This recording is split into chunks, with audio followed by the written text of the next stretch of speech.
All right. Hi. Sorry, we're a little late. Technical difficulties, but those seem to be resolved with any luck. So I'm James O'Keefe. I'm captain of the Massachusetts Pirate Party. For those of you who are members, supporters, ballots are due by midnight tonight. So you should have gotten that in an email. So please go and fill those out. We have a bunch of topics to talk about, but first, Joe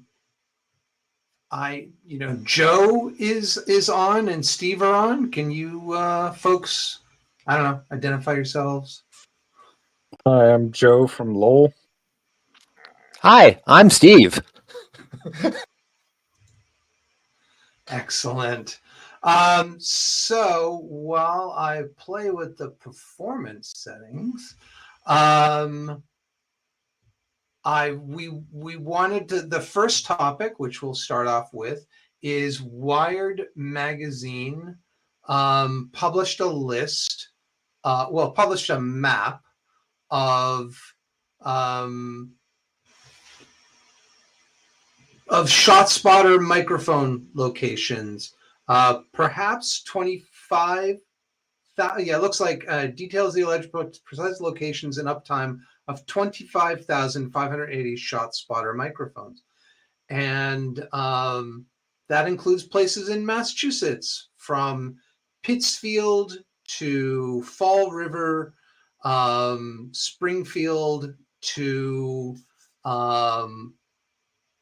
Medford and Revere and parts in between.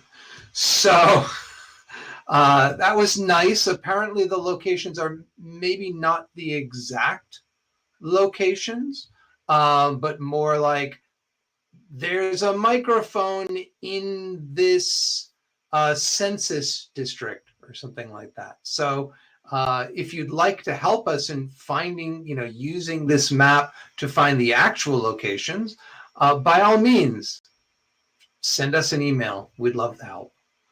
Thoughts? Is there a way we can add our camera data? That the data was leaked. What do we know anything about where it was leaked from, or who leaked it, or how Wired came into possession of this information? That's a good question. I don't think they're quite willing to answer that. Confidentiality and all. All right. Well, just curious, but a concerned public citizen. Well, thank you, concerned public citizen. We appreciate your efforts. and just out of curiosity, does the article, Jamie, mention anything about like the communities these were like? Are they low income communities? Are they high income communities? Are they, primarily white communities, or primarily non-white communities? Anything like that? Well, when you look at, say, Somerville, where I'm from, or Cambridge, it has a decidedly non-wealthy, like all the wealthy parts do not have microphones. So they're like say that West Somerville and West Cambridge, which are probably some of the more expensive parts of the two cities, do not have microphones. And I'm guessing in terms of Somerville, it would probably be East Somerville that has them. Correct. Yeah, okay. It looked like the middle, it looked like kind of the middle eastern part of Cambridge. So. All right. Yep. Not surprised. Another local, well, this one is a local news story from TechDirt. Massachusetts state troopers used a phone app to make hundreds of illegal recordings. So apparently, more than 60 Massachusetts state troopers made, quote, covert investigative recordings in recent years that were never turned over to prosecutors, and in many times violated the state's wiretapping laws in documents obtained by the Telegram and Gazette, which is in Worcester. The recordings mostly appear to have made during drug investigations in more than 250 criminal cases. So, as Tim Cushing points out, there's two levels of illegality in this. One is they made a recording and they're supposed to hand over all evidence to the defendants and their lawyers, and they didn't. And secondly, Massachusetts is a two-party consent law for audio recordings. So they recorded people without a warrant and without the consent of the person being recorded. So that could potentially be 60 people who go to jail. Yeah, the Massachusetts Wiretap Act, consent is sort of a squishy kind of thing, but ultimately what it comes down to is you cannot make a secret recording of someone. You have to let them know. You have to be open about it. They may not like what you're doing, but if they stick around, well, then that is generally considered consent as far as I'm aware. But, a secret recording, yeah, that's a no-no. To be honest, it's a bit interesting on that because there are places where you're not allowed to record. Like, you can't go to somebody's house and record them, but there's no way to enforce that if you do, per se. It really depends on the scenario. Myself having gone through something where somebody was recording me against my will, but there was nothing I could do about it, so I kind of just had to grin and bear it, and batten down the hatches and act all normal. It's like one of those things where if somebody's recording you and they're not doing it publicly, then that creates a tort, and that gives you an actionable item to seek remedy through the courts, i.e. civilly sue them, if you really want to go down that path. Is it really worth it? It really depends on the instance. But in this particular case where it's somebody acting on state business, that would give those citizens who were recorded illegally a reason to sue the state of Massachusetts because of the actions of the troopers. In which case, I'd be very interested. If I was a lawyer, I'd be trying so hard to find out who they recorded so they could start a class action suit. This smells of Morgan and Morgan. I mean, my guess would be if you've got 250 defendants, that if they can say, hey, I was surreptitiously recorded without my consent and the information wasn't handed over to my lawyer, that's a grounds for dismissal of the suit or of the case. Yeah, I mean, granted, this is an order of magnitude smaller than the Annie, what was it, Ducon? The That was one of them. Yeah, the lab technician in a technician in one of Massachusetts drug testing labs who basically falsified lots and lots and lots of results, and resulted in hundreds, if not thousands, of cases having to be revisited or thrown out. This is. It's not a good. It's crappy, and it's also not a good look. It's just not a good look.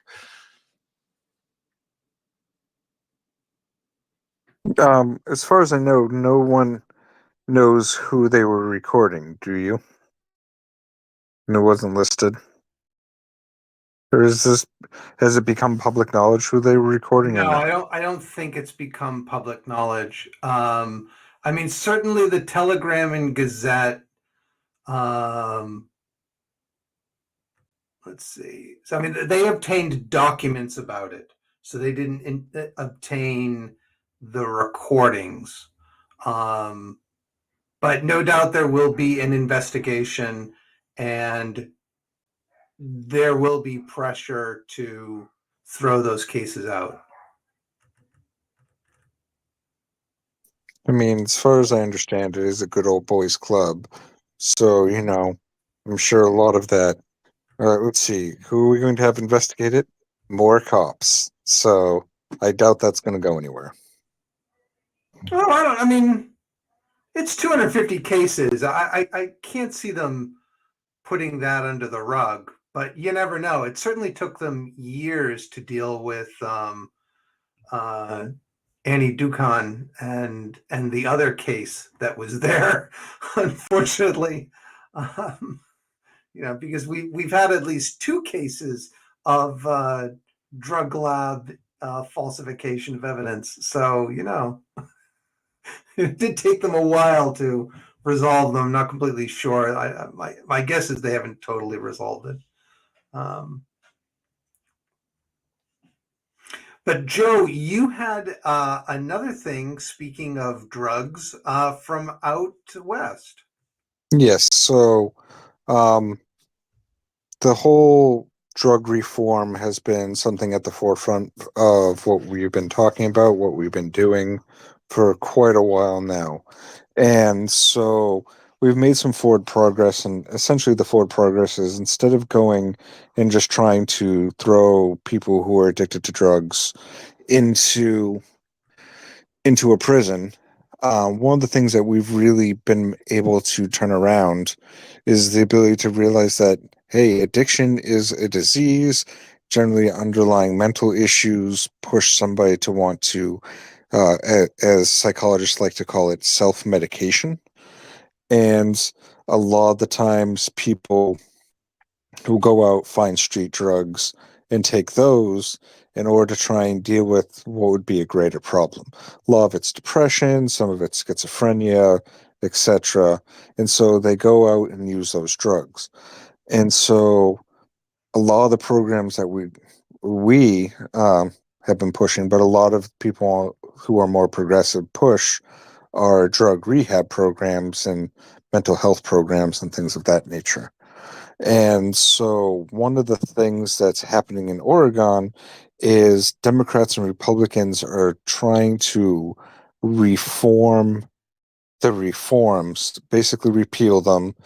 And so there's a lot of shady practices going on there. And so there was a particular space out in Oregon where they basically said, okay, we pushed 110, we'll stop doing that. And what they did was they pulled out all the cops out of an area and let it be pure pandemonium. What happened is that people died, and it completely just everything in that area completely crumbled. Now, what happened is because they weren't enforcing the drugs, the cops were like, well, we're just not even going to go in there. So there was complete lawlessness. And in order to have the cops go back in there, what they're really pushing for is to allow them to criminalize drugs again or ban Measure 110. And so there's been a lot of pushback from the ACLU of Oregon, because we're just now starting to get that whole area under control. And one of the things that they're trying to do is, or some of the funding seems to be coming from the prison industrial complex. But there's a lot of shadiness in the reporting of where the money is coming from. Like there was $30,000 for flyers and signage that there's no accountability for. So they're not even being honest about who is trying to push for them to recriminalize all these drugs.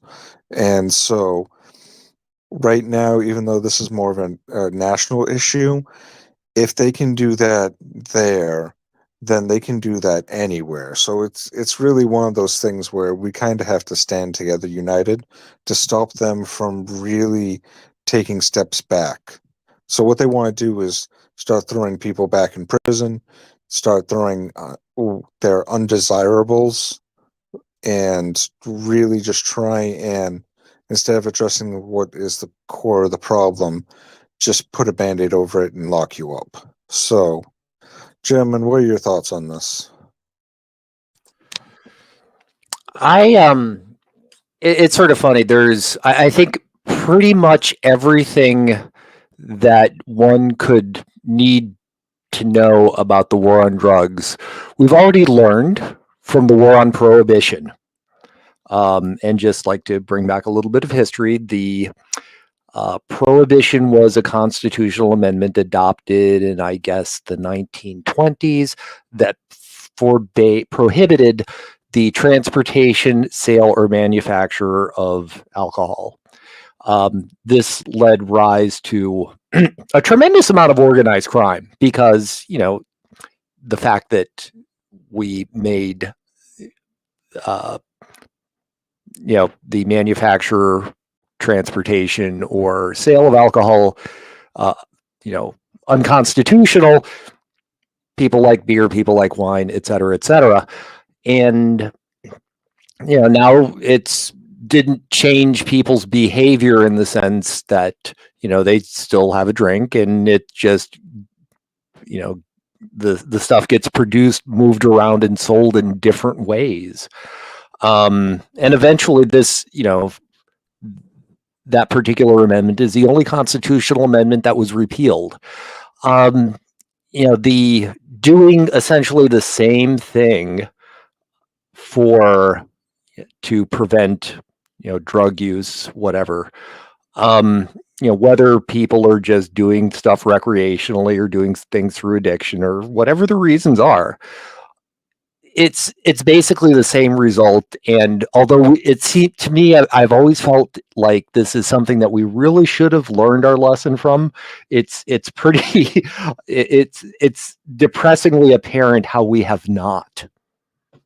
My thoughts. My thought to retort to that, at least a little bit, is I think there's a certain amount of policy in which we're trying to be the moral authority for other people's actions. But the fundamental truth, and the ACLU said this beautifully, what they said was Organians, if I even said that right, no, the war on drugs was a complete failure.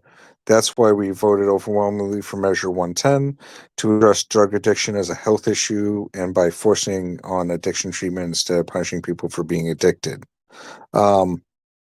However, interest groups with deep pockets and ties to the prison system are threatening the progress of health-based approaches to addiction and spreading fear rather than solutions.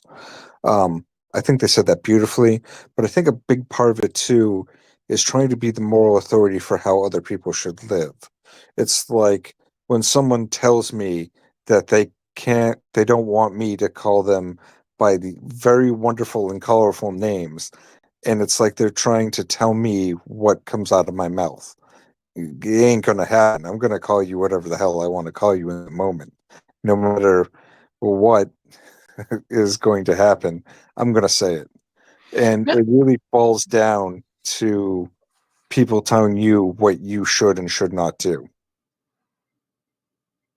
No, I think there's a very strong overlap with prohibition in that sense. There was the people who campaigned for it felt that consumption of alcohol was morally wrong, and because they thought it was wrong, not enough for them not to do it, but they have insisted on nobody doing it. It's it's essentially a replay of the same thing. A many decades long replay. Yeah. I mean, the war on drugs has been going on a long time, and it always targets people of color first and foremost. Goes after immigrants first and foremost, and the wealthy white folks always seem to get off. I mean, it's a shame. It's a shame that Oregon's taking a step backward in recriminalizing instead of making sure there's adequate resources for people to get the addiction counseling that they need. I mean, there will be the voters can always come back and re-decriminalize it, I guess. Unless they say no, we can't do that. I don't know. Well, just putting a slightly different spin on what you said, Jamie. After there was a fellow named Smedley Butler, American general, I think in World War I, but he's known for the phrase, known quoted for saying, "War is a racket," and in the context of the military kind of war, there's obviously it's a lot of money for something.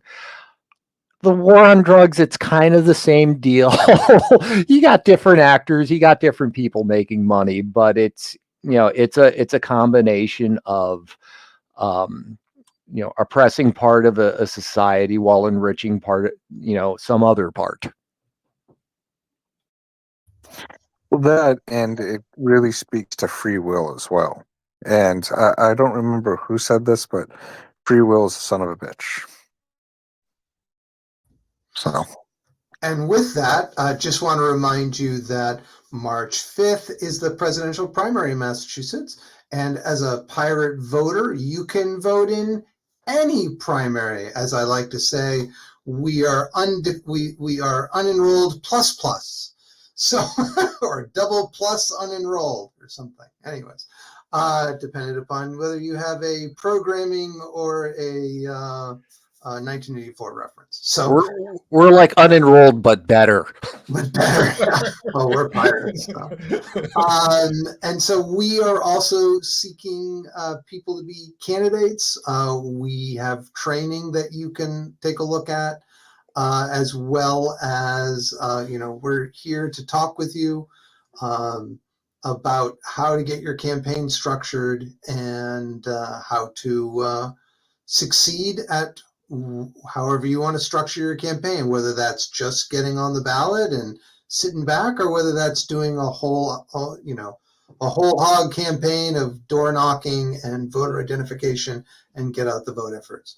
So, with that, I apologize again for the lack of video. I'm hoping the audio went through. Well, I'll find out soon enough. Yeah. When I review this. So, yes. I was going to say the audio sounds pretty good from here, but it would for a podcast, you kind of think it would really suck if the audio didn't work. Yes. The audio is rather vital. So yeah, hopefully. So with that, thank you. Thank you, Joe. Thank you, Steve. Thank you folks for staying with us till the end. As always, like, share, subscribe. Find us at masspirates.org. We are the Massachusetts Pirate Party, and these come out every week or 2 or 3. If you find it helpful, you know the drill. All right. Thank you very much, and hope everyone has a wonderful week of warm weather. Bye.